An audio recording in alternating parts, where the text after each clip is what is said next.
दोस्तों, अक्सर हम सुनते हैं या हमारी राय यही होती है कि ज़्यादातर कम पढ़े लिखे, गरीब या फिर समाज में कुछ स्पेसिफिक लोग ही होते हैं जो क्राइम करने में ज़्यादा एक्टिव रहते हैं।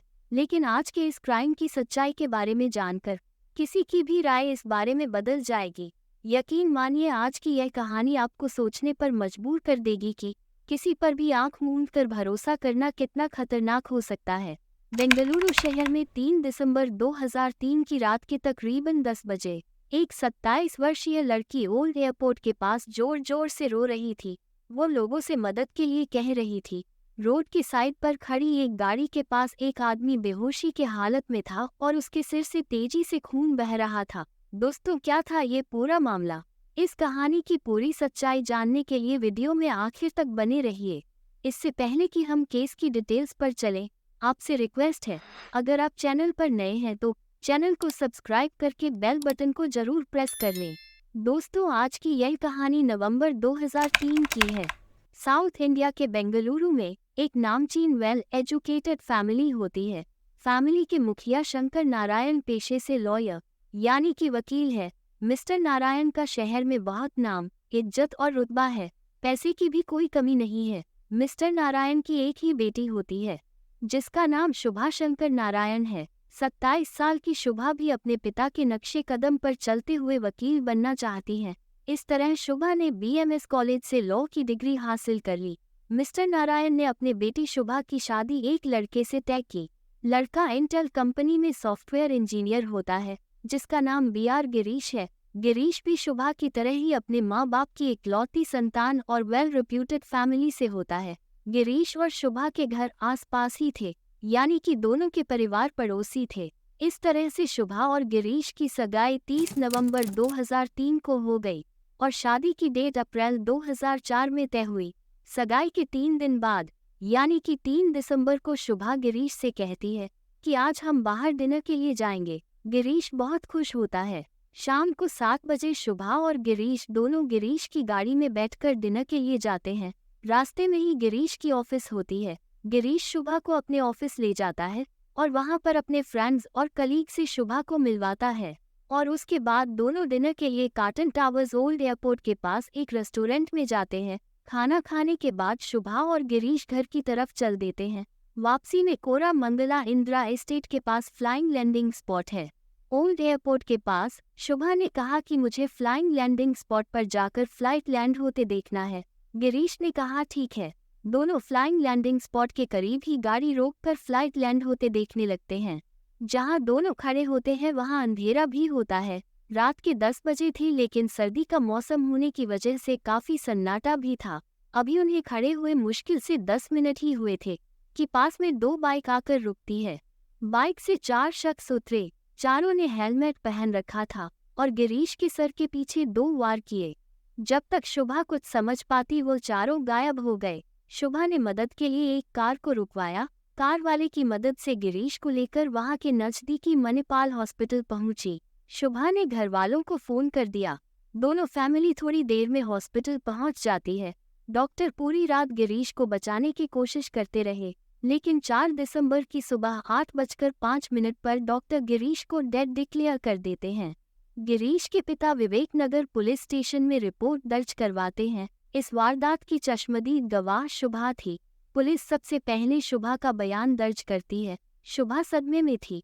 4 दिन पहले जिसकी सगाई हुई हो उसके साथ अगर ऐसा हादसा हो जाए तो उसके लिए बर्दाश्त करना बहुत मुश्किल था।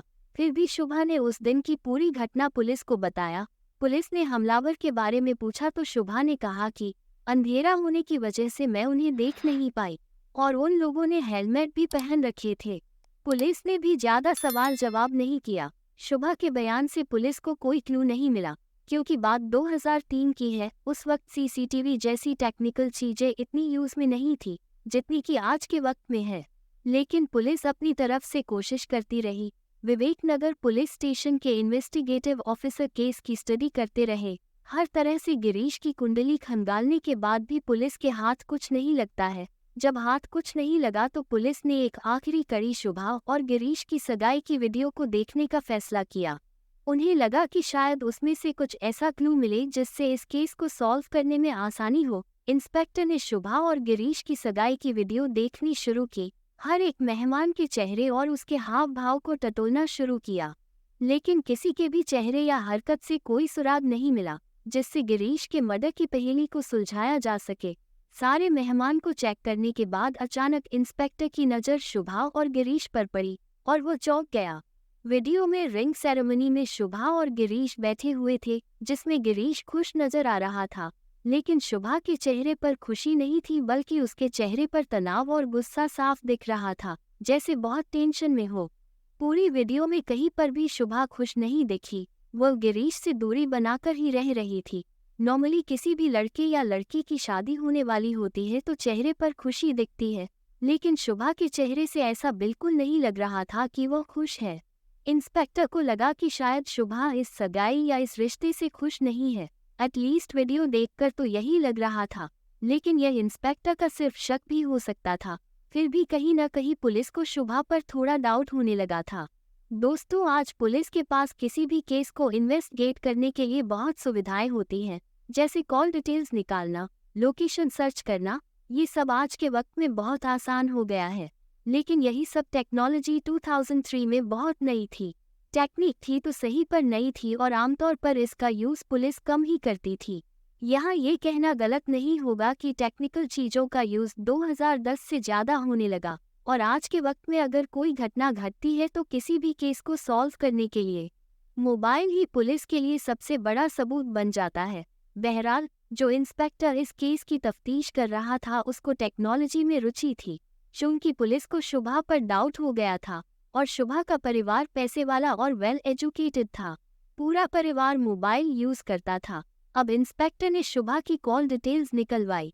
सीडीआर जांच में पाया गया कि जिस दिन ये घटना हुई थी, यानी कि 3 दिसंबर को शुभा के मोबाइल से एक नंबर पर पूरे दिन कॉल की गई थी और वो नंबर किसी अरुण वर्मा के नाम पर रजिस्टर्ड था। पुलिस ने जब अरुण वर्मा की इंक्वायरी की तो पता चला कि अरुण ने भी बीएमएस कॉलेज से एलएलबी किया था। वो शुभा से 2 साल जूनियर और उम्र में करीब 8 साल छोटा था। जिस दिन ये घटना हुई उस दिन शुभा और अरुण सुबह से लेकर शाम के 6 बजे तक एक दूसरे से लगातार कांटेक्ट में थे और घटना वाले दिन दोनों ने एक दूसरे को 76 बार कॉल किया था।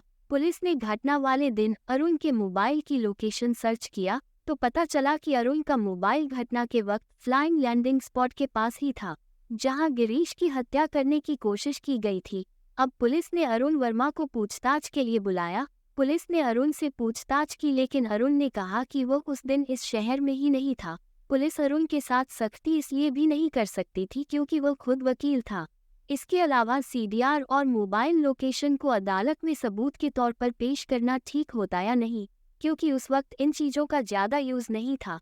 पुलिस को लगा अगर अरुण को गिरफ्तार कर लिया गया और अदालत ने कह दिया कि सिर्फ मोबाइल के भरोसे आप किसी को कातिल नहीं ठहरा सकते, तो पुलिस महकमे की बेइज्जती होगी। इन्वेस्टिगेटिव इंस्पेक्टर ने होशियारी दिखाई। उसने शुभा और अरुण के मोबाइल को रिकॉर्डिंग पर डाल दिया ताकि उससे और पुख्ता सबूत हासिल कर सके, और अरुण को पूछताछ के बाद छोड़ दिया।